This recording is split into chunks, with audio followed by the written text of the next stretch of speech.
আসসালামু আলাইকুম আরহামতুল্লাহি আবরকাতু। আজকে আলোচনা করব আপনাদের মাঝে একটা ভানমারা কুফরি তাবিজ নিয়ে।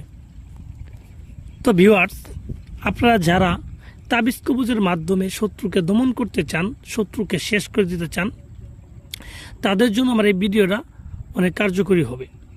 তো ভিউয়ার্স, তাছাড়া অনেকেই আছেন বিভিন্ন কবিরাজ তান্ত্রিকের পিছে ঘুরতে ঘুরতে নিজের পায়ের স্যান্ডেল ক্ষয় করে ফেলছেন, অনেক টাকা পয়সা নষ্ট করে ফেলছেন, এখন আর কবিরাজের প্রতি বিশ্বাস হয় না। তাদেরকেও বলছি, আপনি আমার এই ভিডিওটা দেখেন, আশা করি আপনার ধারণাটাই পরিবর্তন হয়ে যাবে।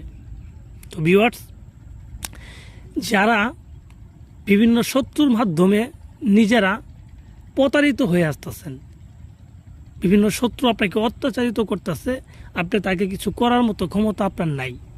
কারণ শত্রু আপনার থেকে অর্থশালী বা বিদ্যশালী, ক্ষমতাশালী, তাকে কিছু করার মতো ক্ষমতা আপনার নাই। বা শত্রু দূরে থাকে, তাকে আপনি কি করবেন? তো তাদের জন্য বলছি, আপনারা চাইলে কিন্তু আমার এই তাবিজটা প্রয়োগ করে আপনার কাঙ্ক্ষিত শত্রুকে যে কোনো একটা শাস্তি দিতে পারেন। এই শাস্তিটা হতে পারে বিভিন্ন ধরনের। আপনি মেরে ফেলতে পারবেন, প্যারালাইসিস করতে পারবেন, তাকে অন্ধ করতে পারবেন, বিভিন্ন প্রকার শাস্তি আপনি দিতে পারবেন। তো ভিউয়ার্স, এটা কিন্তু দূরে অথবা কাছে যে কোনো ব্যক্তিকে করতে পারবেন। শুধুমাত্র তার নাম, তার বাবার নাম জানা থাকলেই আপনি এই কাজটা তার জন্য করতে পারবেন। আর এটা 100% একটা পরীক্ষিত তাবিজ, যেটা আমার ধারা এবং আমার পূর্বে অনেক লোক ধারা এটা পরীক্ষা করা হয়েছে যে এই তাবিজটা প্রয়োগ করলে শত্রু দমন হয়। তো সেজন্য বলছি, এটা খুবই কার্যকরী। আমি একবার গ্যারান্টি দিয়ে দিব, যাদের এই তাবিজ কবর সম্পর্কে আমল আছে, অভিজ্ঞতা আছে, তারা অবশ্যই কিন্তু নিজেরাই করতে পারবেন।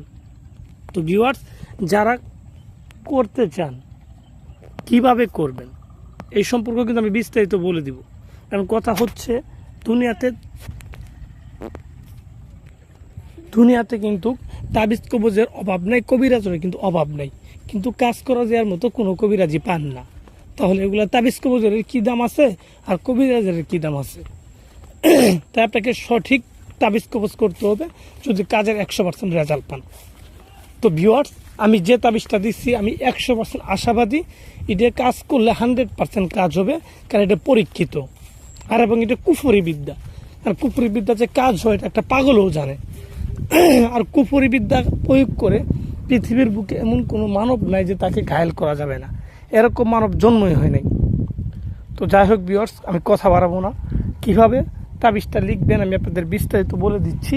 আপনার মনোযোগ সহকারে আমার কথাগুলো শুনেন এবং আমি যেইভাবে বলি আপনার ঠিক সেইভাবেই আপনার কাজটা করেন। আশা করি 100তে 100% আপনার রেজাল্ট হবে। তো যারা করতে চান, প্রথমে তাবিজটাকে দেখেন, ভালোভাবে বুঝেন কোন জায়গায় কী রকম লেখা আছে। তো তারপরে যে কোনো একটা শনি অথবা মঙ্গলবার বাছাই করে নেবেন, যেটা আপনার সুবিধা হোক। সেই সুবিধা মতো আপনি শ্মশানে যাবেন। একটা শ্মশানে যাওয়ার পরে সাথে করে আপনি নিয়ে যাবেন আপনি মরা গরুর চামড়া। গরু মারা গেছে, ঠিক আছে, গরুকে জবাই করা হয়েছে এরকম হলে হবে না, গরু মারা গেছে এরকম একটা গরুর চামড়া নিয়ে আপনি শ্মশানে যাবেন শনিবারের দিন রাত্রিবেলা। তো যাওয়ার পর সেই চামড়ার উপরে আপনি শ্মশানের কয়লা দিয়ে এই চামড়ার উপরে এই নস্কাটা লিখবেন। লিখার পর আপনি কি করবেন? লিখার পর তাবিজের নিচে শত্রুর নাম এবং শত্রুর বাবার নাম লিখিয়ে দিবেন। এভাবে লিখার পরে তাবিজটাকে ভালো করে বলটায়ে এটা কালো কাপড় দিয়ে পেঁচাবেন। কালো কাপড় দিয়ে পেঁচায়ে, ঠিক আছে, এই তাবিজটাকে নিয়ে একটা তাবিজ লিখবেন। এই তাবিজটাকে নিয়ে যে কোনো একটা কবরস্থানে যাবেন। কবরস্থানে গিয়ে দেখবেন নতুন কবর কোনটা, যেখানে নতুন কবর দেখবেন সেই নতুন কবরের ভিতরে এই তাবিজটাকে ঢুকিয়ে দিবেন। ঠিক আছে, ঢুকিয়ে দিয়ে আপনি সোজা সরাসরি বাড়িতে চলে আসবেন। বাড়িতে চলে আসবেন, আশা করি সর্বোচ্চ 3 দিন আপনাকে অপেক্ষা করতে হবে।